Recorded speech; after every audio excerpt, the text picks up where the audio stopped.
Bienvenidas y bienvenidos a esta segunda mesa de la tarde. Y si las comunicantes están preparadas en casa, que las veo ya conectadas, daremos comienzo. Como ha comentado la compañera, habrá posibilidad de hacer preguntas sobre estas comunicaciones o las anteriores si vamos bien de tiempo. Y para no retrasarnos más, y ahora doy paso a Alicia Fernández. Mientras la presento, puede ir compartiendo la presentación. Para ello, Belén tiene que dejar de compartir la suya. Alicia Fernández Viña se graduó en estudios ingleses en la Universidad de Oviedo y realizó máster en estudios ingleses avanzados en la Universidad de Salamanca y Valladolid.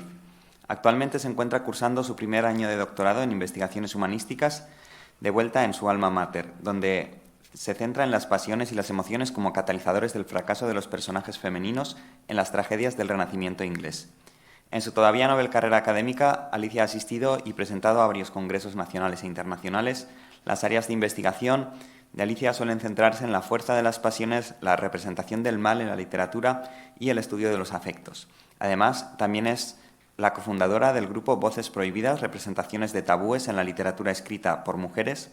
Ávida lectora, Alicia cree en la posibilidad de aunar literatura y cultura para así comprender los matices más sutiles del alma humana. Pues Alicia, cuando quieras, puedes comenzar tu presentación. ¿Se ve la presentación? Perfectamente. Sí. Vale, gracias. So, good afternoon, everyone. As you all know, my name is Alicia Fernández Viña, and as you can see, the title of my paper is Melted Wings and Stained Hands, the similarities between the Fall of Icarus and Lady Macbeth's Paranoia. First of all, I would like to thank, as the others have said, the organizing committee for having given me this wonderful opportunity to show you my love for mythology in all its shapes and forms. So thanks again for giving me this opportunity, and thanks to the public as well. Thank you for listening to me today, even if it is in this online format that I have going on. So I will try to make this as entertaining as I possibly can while talking about the Fall of Icarus and its echoes in William Shakespeare's Macbeth. So, let me see if this works. Yes. This paper, as you can see, is situated within the broader context of my PhD in humanistic research at the University of Oviedo, where I focus particularly on how deeply felt passions and emotions serve as the catalysts for the downfall of some female characters in several English Renaissance tragedies. One of those female characters is William Shakespeare's Lady Macbeth, which is one of the figures on which we're going to focus on today. Even though they might find their origins in different, let's say, mythopoetic traditions, both the story of Icarus and that of Lady Macbeth share a common thread, and that is the dangers of human hubris can only be paid with death and suffering. So this is the table of contents in which we're going to focus on. First, we will delve into the intricacies of Icarus' story, trying to understand its main complexities. Then we will follow our journey into the psyche of Lady Macbeth and how her endless ambition and cruelty lead her soul towards destruction. And finally, I will end with a very brief conclusion, trying to explore how Shakespeare intertwines mythology and literature, highlighting the tragic pull of unrestrained ambition. But for now, let us dive into the ruins of ancient Greece. Now, the myth that encapsulates Icarus' fall, famously preserved, as you all know, in Ovid's Metamorphoses, tells the story of Daedalus and his son's adventurous escape from Crete through flight. Perturbed about the safety of his ambitious son, Daedalus warns Icarus not to fly too close to the sun, as it will mend his waxed wings that his father made for him, nor too close to the ocean, since it would dampen them.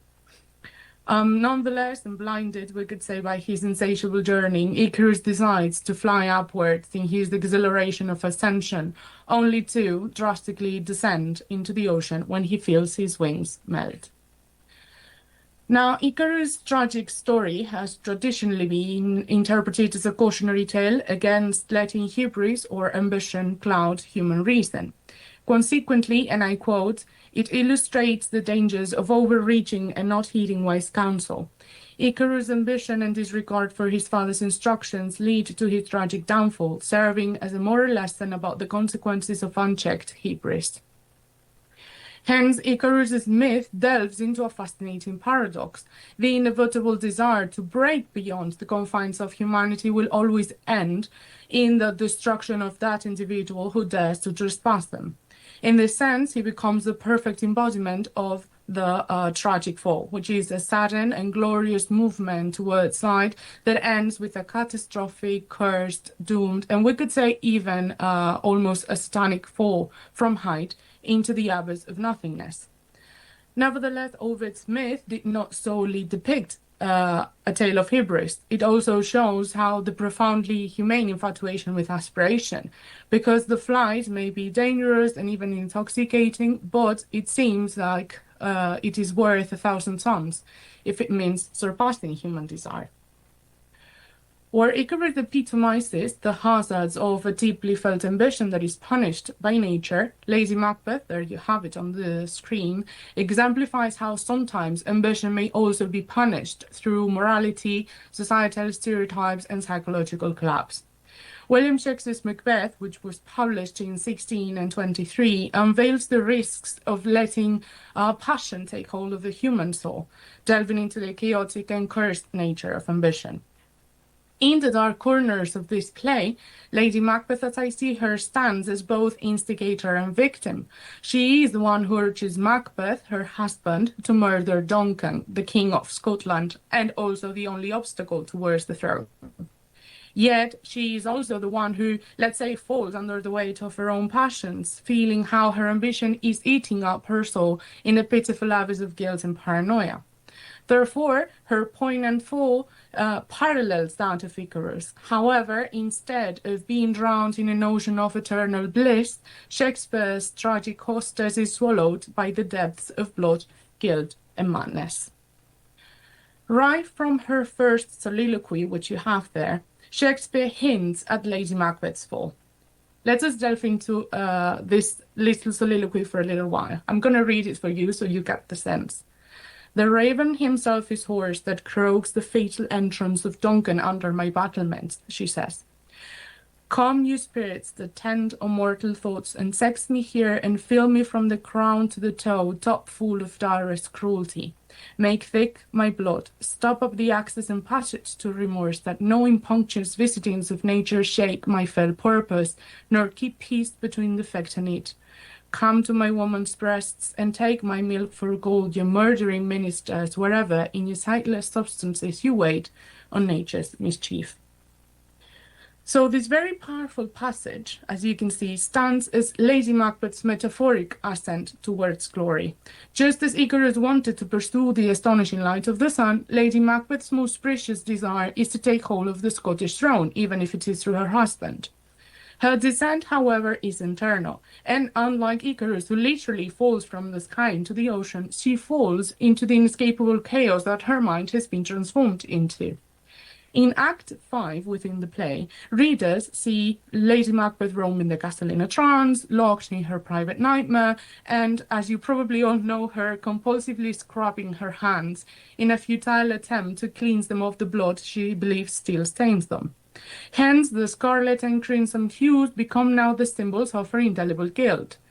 In this scene, Shakespeare draws readers into the, we could say, Lady Macbeth's inner torment, and compels us to feel something we never expected, which is the sting of empathy for a woman we once believed to be the sole villain of our story.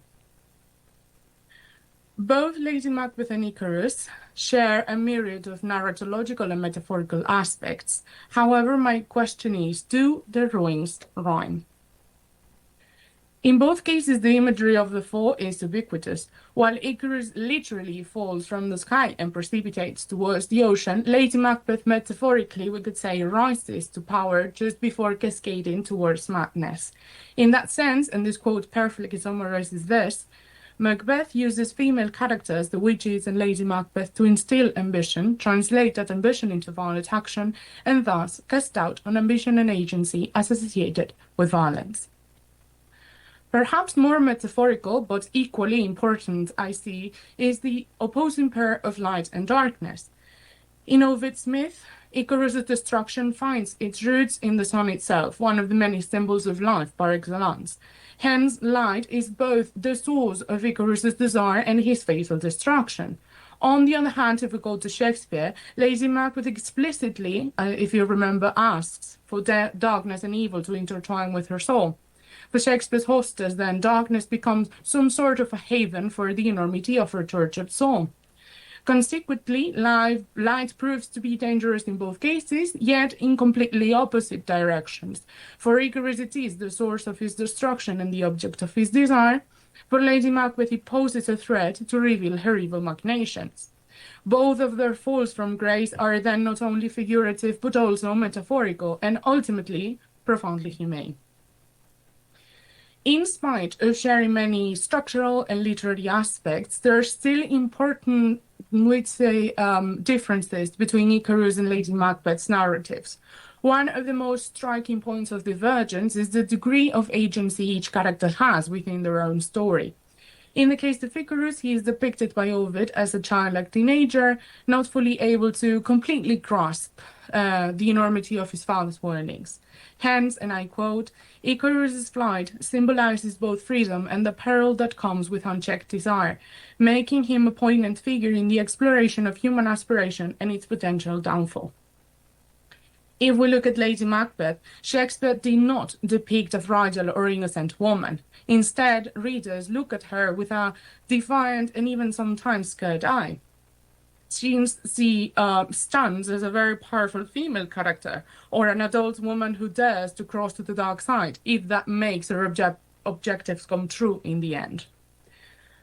Obviously, the gender dimension is also an aspect we have to take into account. Diamandis of Boras, there you have the quote, delve into Icarus's myth. The quote is as follows. Despite this advice, an excessively exuberant Icarus flew too close to the sun and his wax wings melted, causing him to fall into the sea. Icarus's hubris, his disobedience of his father in flying too high, is the cautionary tale about humility and restraint, the danger of audacity. Nonetheless, they say, that has not been the case for Lady Macbeth. In the case of Lady Macbeth, gender plays a crucial role in her narrative, since her transgression of conventional femininity is one of the many catalysts for her fall. In her renowned phrase that we've seen before, come to my woman's breasts and take my milk for gall, she deliberately rejects nurturing. Lady Macbeth wants to be rid of that tenderness so that she might wield power unimpeded. In other words, what the hostess is asking those evil spirits is to destroy her femininity so that she can have the power to take the Scottish throne. Her desire to be unsexed and be instead filled with cruelty becomes then an identification of her persona with quote-unquote unnatural order.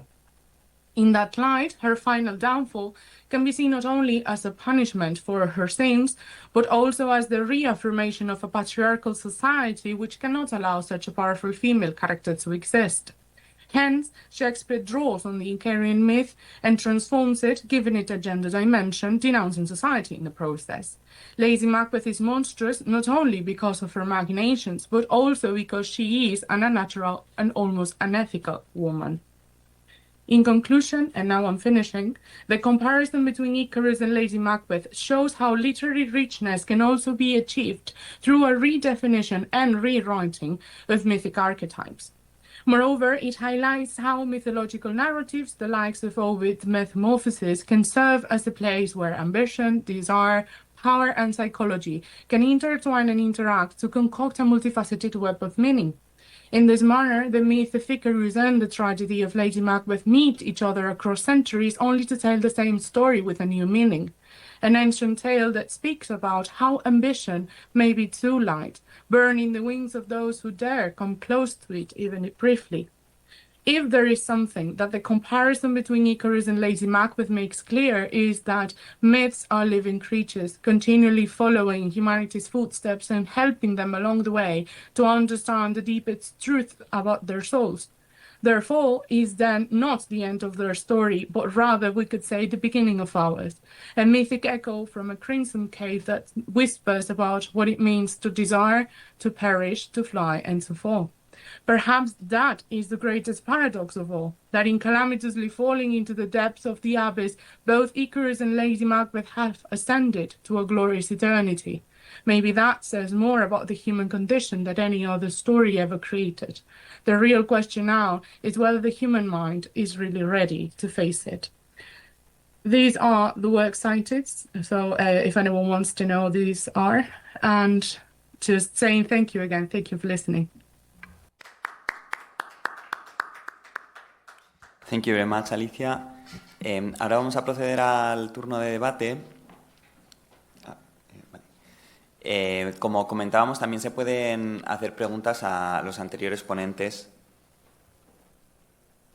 Si no, yo tengo una pregunta, bueno, un disclaimer inicial. Yo soy historiador, pero sí que trabajo en el tema de la recepción, y escuchando las tres intervenciones, pero especialmente las dos primeras, me surge la duda de hasta qué punto, ¿no? Porque son como relecturas. La primera diría una relectura feminista, la segunda diría una relectura machista. Es como una fantasía de un hombre que quiere a una mujer sin agencia, ¿no? Y en todas estas relecturas, ¿hasta qué punto el mito antiguo o el texto antiguo se resiste a ser reinterpretado? Porque me pregunto, Clitemnestra puede ser un arquetipo que puede ser releído desde el feminismo, pero quizás existe, pero lo sería Medea, quizás no. ¿Se podría releer esta acción de matar a sus propios hijos? ¿O Pigmalión podría tener una lectura feminista siendo un hombre el que toma toda la agencia y la mujer se identifica con una escultura? No sé hasta qué punto veis que la mitología puede tener hasta esa plasticidad o si hay unos límites que son difíciles de sobrepasar. No sé quién quiere responder, quizás Belén, si nos puedes dar tu aproximación, y después Elena y Alicia, si la queréis completar. Súper. Y Alicia, Tengo si unos quieres añadir minutillos. algo.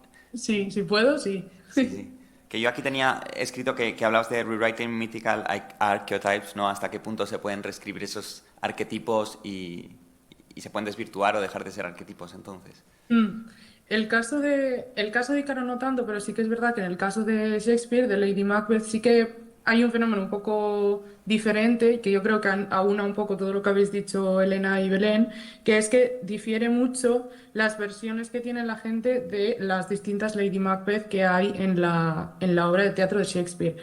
Sí es verdad que el cine y la literatura la representan de formas muy distintas, porque sí es verdad que el cine tiene pues esa faceta mucho más femenina del female rage que se mencionaba antes, de ver a Lady Macbeth como si fuese una portadora de la voz femenina en el teatro renacentista inglés. Y luego sí que se la ve muchas veces como la Lady Macbeth, que es una casi, voy a entrecomillar, Medea moderna, ¿no? Porque sí es verdad que, bueno, hay mucha controversia, ¿no? Porque en una parte de la obra de teatro, Lady Macbeth sí que menciona que sería capaz de matar a sus propios hijos si eso significase hacer rey a su marido. Entonces, claro, no, o sea, es simplemente dos líneas dentro de toda la obra de teatro y es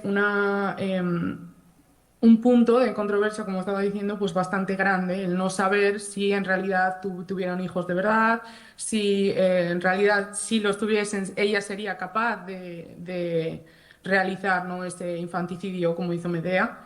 Y luego, también en estudios de recepción, yo diría, esos arquetipos míticos, que, como pueden ser pues, de Ícaro, Lady Macbeth, Medea, incluso pues Clitemnestra, se ven en productos media de hoy en día. Uno de los más, yo creo que famosos, no y fáciles de ver, es la relación entre Lady Macbeth como arquetipo mítico, como esa mujer vengativa, y en Cersei Lannister, la madre del rey en Juego de Tronos.